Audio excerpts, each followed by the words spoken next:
जनाबाई महाराष्ट्र में एक भक्त हुई ठाकुर जी के। नामदेव जी कीर्तन कर रहे थे, बहुत ध्यान से सुनना।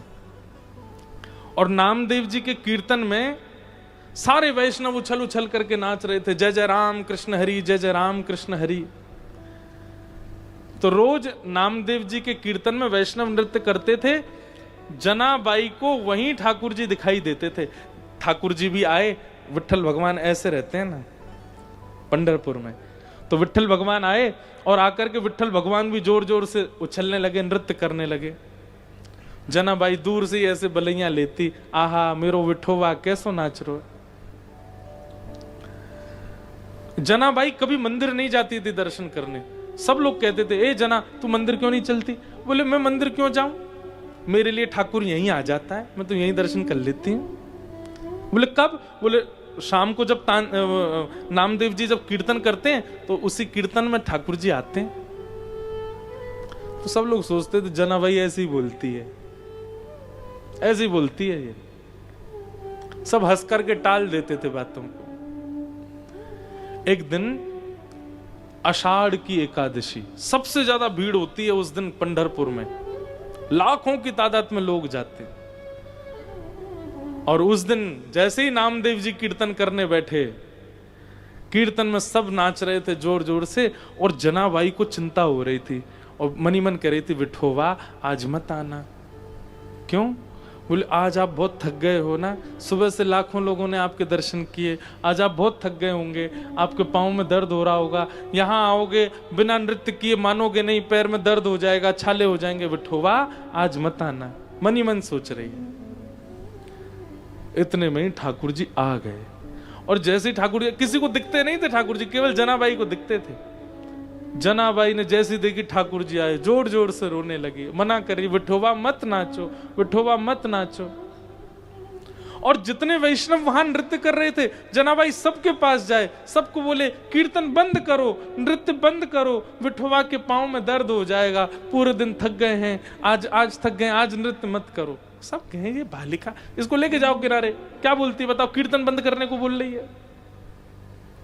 कौन है खड़ी खड़ी, किसी ने पकड़ लिया जनाबाई को, जोर जोर से रोवे जनाबाई।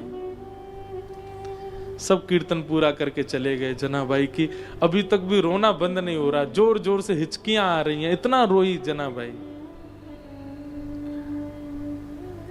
नामदेव जी के पास गई, बोले आप मंदिर जाओ, गरम गरम घी लेके जाओ, पुजारी जी को दे के आओ, विठोबा के पांव में मालिश कर दे, आज दर्द हो रहा होगा।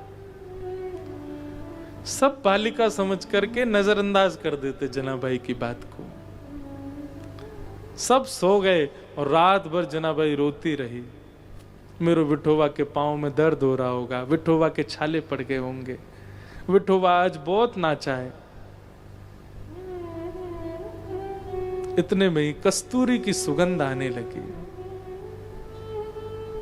जनाबाई को ऐसी अद्भुत सुगंध आई, तभी नूपुरों की ध्वनि आने लगी। और नेत्र खोल करके जैसे ही जना ने देखा, साक्षात पंडरीनाथ चले उसके पास आ रहे,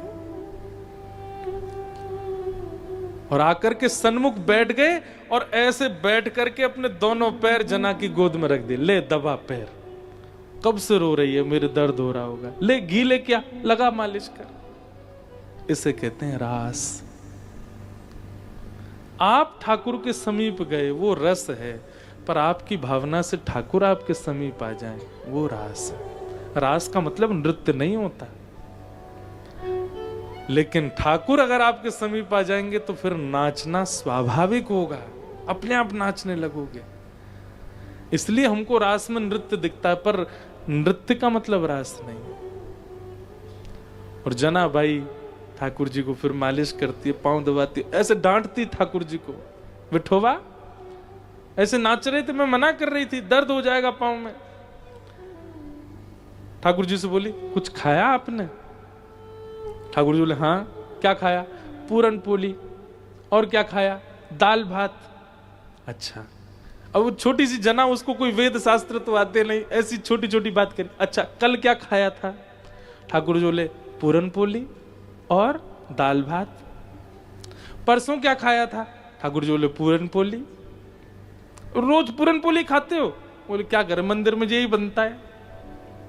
तो जनाबाई बोली मैं कुछ नया बना के पवाऊं आपको। बोले तू कैसे बनाएगी? बोले मैं बना दूंगी, एक काम करना बस। बोले क्या? मैं एक कुछ कुछ काम मैं करूं, कुछ आप मेरी सहायता करना, अकेली हूं ना मैं। ठाकुर जी बोले क्या करूं बता? बोले कंडे लिया ऊपर से। ठाकुर जी गए ऊपर से, त्रिलोकीनाथ कंडा उठा के ला रहे। जनाबाई चूल्हा चेताएगी, मेरे लिए भोजन बनाएगी, अग्नि प्रज्वलित कर दी। अब जना यहाँ सब्जी आदि अमनिया कर रही है। ठाकुर जी कह रही फूंक मारो, कंडा में फूंक मारो। ठाकुर जी फूंक मार रहे। इसको कहते हैं रास। और फिर बढ़िया बढ़िया सामग्री बना करके ठाकुर जी को पवाई। इतनी अच्छी लगी ठाकुर जी को, इतनी भाई ठाकुर जी को। अब तो ठाकुर जी की जिह्वा को जना के हाथ का भोग लग गया। अब तो ठाकुर जी कहें सुन जना, मैं रोज आऊंगा और तू बना के पवाना मेरे को रोज। जना बोली ठीक है, कल नया कुछ बनाऊंगी। हाँ ठीक है। रोज ठाकुर जी जाते जनाबाई के पास। एक दिन रुक्मणी जी ने पकड़ लिए, ये मंदिर बंद होती रात में कहां जाते हो आप? बोले मेरी एक भक्त है जना, वो बहुत अच्छा प्रसाद बनाती है, वो पाने जाता हूं। ठाकुर रुक्मणी जी बोली मुझे क्यों नहीं लेके जाते? अरे छोटी सी है, छोटे छोटे उसके हाथ है, आधा काम तो मैं करवाता हूं जाके, अकेला मेरा बन जाता है। एक बार तो मैंने एक रोटी और मांग ली तो बोली अब खत्म हो गई। इतना सा तो बनाती है, अब तुम भी चलोगी साथ में, वो कहां से इतना बनाएगी? रुक्मणी जी बोली अच्छा मुझे ले चलो, मैं दूर बैठ के देखूंगी। ठाकुर जी ठीक, आना नहीं तो वो बिना पवाए भेजेगी नहीं, मेरी एक रोटी के दो हो जाएंगे, तुम मत आना। ठीक है। रुक्मणी दूर खड़ी हैं और जनाबाई अपने हाथ से ठाकुर जी को पवा रही है। ठाकुर जी पाते पाते जैसे कुछ गिरने लगता है ना, जना ऐसे हाथ कर लेती है आगे, और हाथ करके वो जो नीचे आता है उसको पा लेती है। कभी ठाकुर जी पाते हैं तो पाते पाते जना कहती है मैं पवाऊं, तो ठाकुर जी से मुंह खोल के बैठ जाते हैं, पर जना अपने छोटे छोटे हाथ से पवाती है। रुक्मणी जी आज कह रही हैं कि मैं लक्ष्मी क्यों हूं, मैं कोई भक्त क्यों नहीं हुई? जो सुख इन सबको मिला वो मुझे तो कभी नहीं मिला। इसे कहते हैं रास।